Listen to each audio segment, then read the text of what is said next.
Tom from TEMP is playing The Binding of Isaac Rebirth. You might have heard of this game because it's actually very good. I'm going to jump into a game and then we'll get started. I'll explain a little bit about what this game's about. Here's your characters. We'll play as Isaac, who starts with a D6. So, The Binding of Isaac Rebirth is a, I want to say, remake of the original Binding of Isaac series. Actually, not a series. What am I on about? Where you play little Isaac, and it's a roguelike. So each room is procedurally generated, and you need to get to the end of whatever you're facing. So the story is that Isaac started out in his little house with his mother, who was watching Christian television, a devoted Christian, and his mother hears words from supposedly God, and God tells her to kill Isaac. Basically, Isaac is corrupt according to the God, and Isaac needs to be eradicated from the earth. So as you can see, Isaac is in his basement running away from his mother, and there's all sorts of horrible things lurking down in his basement, and you have to go and find your mother and murder her. And to do that you use your tears, which is actually quite sad for Isaac. So this game is actually very addictive. It has a lot of replay value because each room is randomly generated, and each run is so different. And to get stronger and stronger, you pick up items from these rooms over here, golden rooms, or kind of rooms really. And then here we have Mom's wig, which is very good because it spawns these little attacking spiders now and then, which is actually quite fun. Does quite a bit of damage. And there we have a curse room, and this curse room will hurt me on the way in, hurt me on the way out, but it could have something absolutely fantastic in it. 2 red chests. Let's see what we have inside. A bomb. Lovely. This one, a troll bomb, which follows you about, so I just got completely screwed over there. Never mind. Let's continue, and look, we spawned little spider people. Ah! Little spider bubbies. Come help me. Right, that room up there is a shop, but I don't have any keys to access it.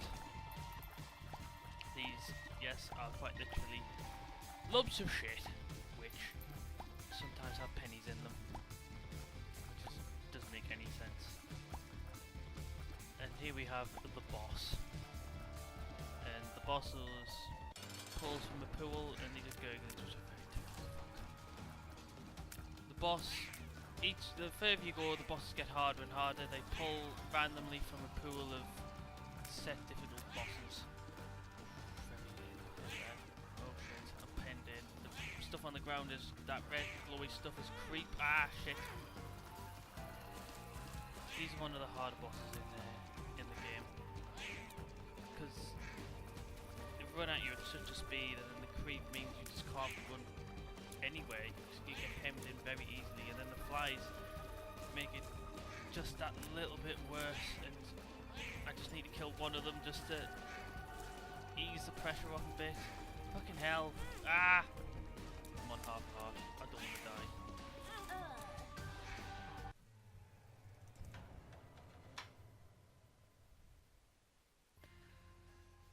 Ah!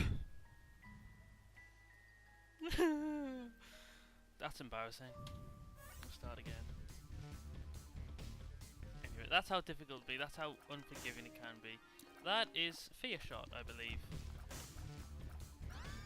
Mom's eyeshadow. No, that's charm tears. So that'll occasionally charm your enemy into not wanting to attack you. And this guy is a mini boss. And each of the mini bosses are pulled from the 5 deadly sins. It's a sloth, and he likes to shoot lots of bombs at me, and little silkworms as well. What I didn't get to show you is the spacebar icon that we have, which is, as quite clearly see, a dice. Die, which will re-roll an item on your pedestal. if you don't like it. It can be quite handy just to eradicate or get out of the pool of items, the really bad ones. Down here we have a tarot card, but this one's actually white, and it's actually a playing card. And it's a 2 of spades, which I believe doubles your bombs or keys, but I can't remember. And then Eve's bird's foot, which I believe spawns a little helper bird that'll, if I do get attacked. Oh dear, I can't believe I fucking died. But that's what happens because it is so, some of it is unforgiving. Like that is one of the hardest bosses in the beginner pool of bosses, and so sometimes you can just get fucked by that. But there is one more harder boss than that in the beginner pool, which you'll possibly see in upcoming episodes if I do decide to continue playing. Oh fuck! Right, I'll get that later. That is a spirit heart. So as you can see in the top left-hand corner, you can see we have 3 red heart containers. So containers in which we can put red hearts in.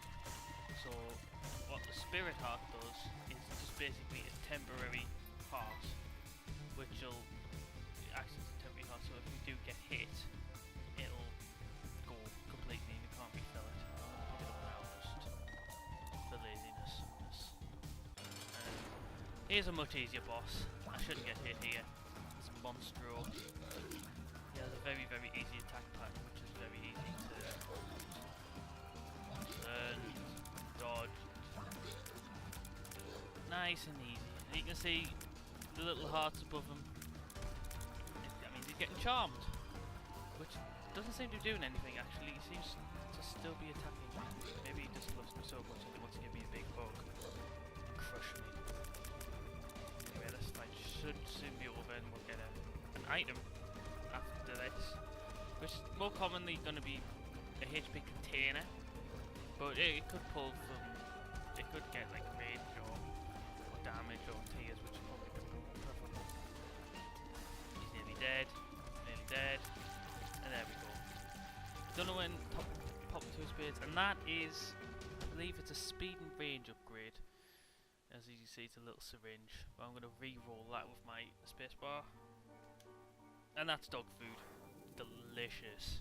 Delicious dog food. And I think that's going to be the end of it. I could look for the secret room if I had bombs, but like I said, I don't have any bombs. I'm going to pick up this red heart. And I'm going to disappear down to the next floor.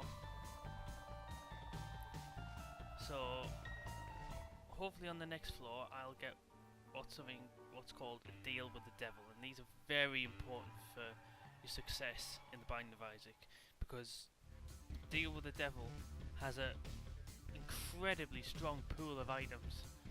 We have a curse of darkness, so I'm sorry if this is the curse of darkness means it makes the screen darker, but also it's harder to see the tinted rocks, which I should have explained to you before. I blew up that rock and it had a little X on it, and so it usually has like a spirit heart or maybe bombs or stuff. But yeah, deal with the devil, very important. I have to not take damage. I have to not take any red heart damage, and I have a very good chance of getting a deal with the devil. And what happens is it gives you a choice of usually about 1 or 2. Oh god, I'm not fucking taking that. Oh fuck, I want to take it, but oh fuck you, no, I'm not taking that. Right, as it pulls from a really strong pool of items, but you have to sacrifice your red heart containers for it. That item in there is Dr. Fetus, and I cannot be fucking arsed with Dr. Fetus because of this shit. You basically turn into, instead of firing tears, you fire bombs, and these bombs can harm you yourself, but these bombs are incredibly weak, like incredibly just incredibly weak. It used to be one of the strongest items in the original Binding of Isaac, but now it's been nerfed substantially to the point where it's just almost unusable. And there's our boss there. I just want to double check that I haven't missed any rooms out. There's a key there that I could get if I had a bomb. heart. No, I'm not taking you. I would love to take it, but I just don't have the patience. I want to win. Open that golden chest, which I need a key to open. That is a boss trap room, but I need a certain criteria that I can't remember. I think it's like an odd number of red hearts or odd number of red heart containers. And I think we go try and get this deal with the devil, which I so desire. I think clubs doubles bombs, and spades doubles keys, I believe. I'm gonna get that chest as well. Shooting fire. Oh, lovely, pill. Now pills, interesting, because they give out both positive and negative effects. Each colour's different. Paralysis stuck me to the ground for a few seconds, which isn't really that bad. But that I'll know that pill if I pick up that same pill next time. But another coloured pill, I won't know. So it could be speed down, range down, but it could be substantial, like tears down, which will significantly decrease my rate of fire, making it so much harder to kill enemies. And here we have Larry Jr., which is a big worm that poos everywhere. And this boss is actually quite difficult because it doesn't have a set pattern. It's very, very random. So it's, especially with 2 or 3 on the screen, it's difficult to predict what direction it's going to go, but that was very easy. And we so do have a delicious deal with Devil. And this is red, a lovely heart there, which gives us HP up. So we're going to deal with the devil. And we don't get any items. Fucking brilliant. We only get 3 red chests, which can happen. Sometimes you'll get 1 item, sometimes you'll get 3, and sometimes you get shit on with red chests. But it could have guppy item. Let's wait and see. No. Spirit hearts are alright. Guppy's paw. Fuck, I don't have a reroll yet. Never mind. Guppy's paw is acceptable. I can't use it, but I can use it. It does sacrifice 1 red heart container for 3 spirit hearts, but that's not really practical and it's nowhere near as good as the D6, but it does mean I have 1 out of 3 guppy items, and if I get another 2 guppy items, I will turn into guppy, which is fantastic. It makes you very, very powerful.